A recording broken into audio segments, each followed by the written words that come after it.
निहारिका का कन्यादान मैं और सीमा नहीं बल्कि तुम और सविता करोगे, क्योंकि तुम दोनों का ही नैतिक रूप से अधिकार है।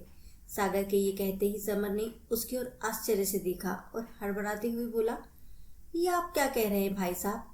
निहारिका आपकी बिटिया है, उसके कन्यादान का पुण्य आपको ही मिलना चाहिए। हम दोनों ये पुण्य आप दोनों से नहीं छीन सकते। सागर कुर्सी से उठते हुए सामने बैठे समर को एक टक दृष्टि से देखते हुए हाथ जोड़कर बोला, समर, तुम मेरी बहन के पति होने के कारण हमारे माननीय हो। तुमसे मैं हाथ जोड़कर प्रार्थना करता हूँ कि निहारिका का कन्यादान तुम दोनों ही करना। मैं निहारिका को भी अंधेरे में नहीं रखना चाहता। सीमा कहाँ है निहारिका?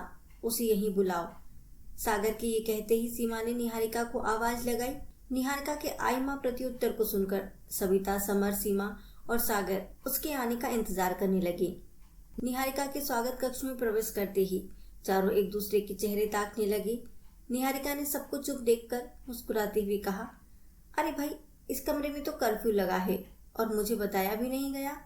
निहारिका के कहते ही सबके चेहरे पर फैली गंभीरता थोड़ी कम हुई और सब मुस्कुरा दिए। सविता ने अपनी कुर्सी से खड़े होते हुए निहारिका का हाथ पकड़कर उसे अपनी कुर्सी पर बैठाते हुए कहा, लाडो रानी, आप यहाँ बैठो और सुनो, भाई जी तुमसे कुछ कहना चाहते हैं। सविता के ये कहते ही निहारिका भी एकदम गंभीर हो गई, क्योंकि उसने अपने पिताजी को ऐसा गंभीर इससे पहले 2 ही बार देखा था। एक बार जब बड़ी दीदी प्रिया की विदाई हुई थी और दूसरी बार जब मंजली दीदी सारिका की विदाई हुई थी। दोनों बार पिताजी विदाई के समय बहुत गंभीर हो गए थे, पर रोए नहीं थे, जबकि माँ और बुआ का तो रो रो कर बुरा हाल हो गया था। निहारिका बेटा, पिताजी की कहते ही निहारिका के मुंह से अनायास ही निकल गया, जी पिताजी। आप कुछ कहना चाहते हैं मुझसे? निहारिका के इस प्रश्न पर सागर कुर्सी पर बैठते हुए बोला, हाँ बेटा, आज मैं अपने दिल पर पिछले 24 साल से रखे इस बोझ को उतार देना चाहता हूँ। हो सकता है आज के बाद तुम्हें लगे तुम्हारे पिताजी संसार के सबसे अच्छे पिता नहीं हैं, पर मैं सच स्वीकार करने के लिए तैयार हूँ।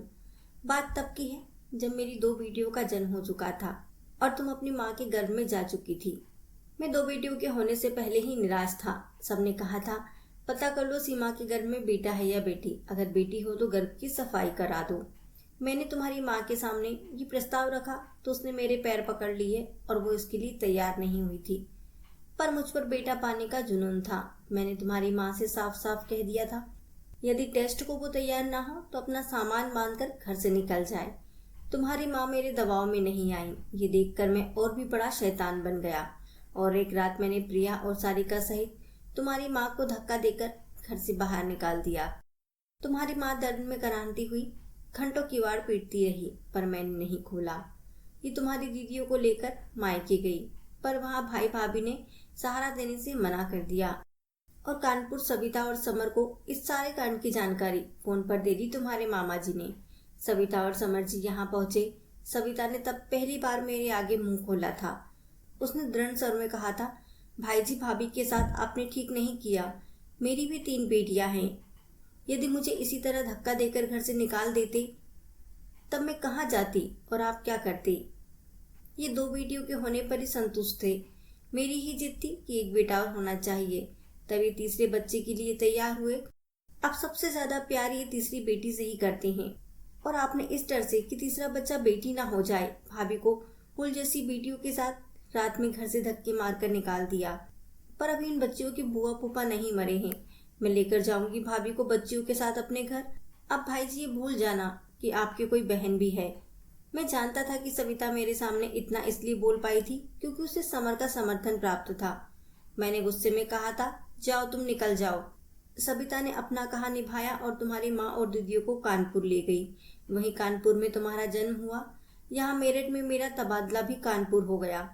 स्कूल के एक कार्यक्रम में हमारे बैंक मैनेजर शर्मा जी को मुख्य अतिथि के रूप में बुलाया गया। उनके साथ मैं भी गया। वहां तुम्हारी प्रिया दीदी ने नृत्य का कार्यक्रम प्रस्तुत किया।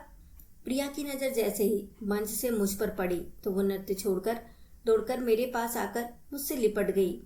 वो पिलक पिलक कर रोने लगी और मैं भी।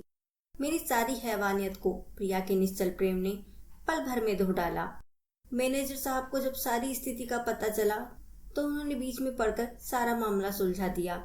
सीमा ने जब पहली बार तुम्हें मेरी गोद में दिया तो तुमने सबसे पहले अपने नन्हे हाथों से मेरे कानों को पकड़ लिए।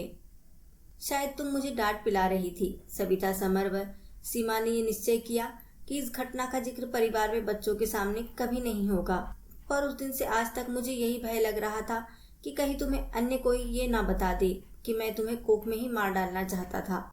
निहारिका बेटा, ये सच है कि मैं गलत था। तुम चाहो तो मुझसे नफरत कर सकती हो, पर आज अपना अपराध स्वीकार कर मैं राहत की सांस ले रहा हूँ। मुझे माफ कर देना बेटा। ये कहते कहते सागर की आंखें भर आई। निहारिका ने देखा सबकी आंखें भर आई थी। निहारिका कुर्सी से उठकर सागर की कुर्सी के पास जाकर घुटनों के बल बैठती हुई बोली, पिताजी, ये सब मैं नहीं जानती थी। जानकर भी आपके प्रति सम्मान में कोई कमी नहीं आई, बल्कि मुझे गर्व है।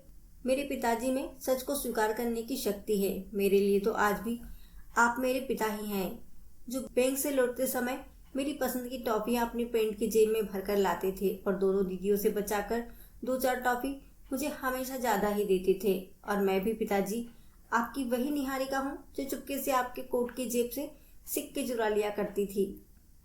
नहीं पता चलता था ना आपको? निहारिका के ये कहते ही सागर ने उसका माथा चूम लिया।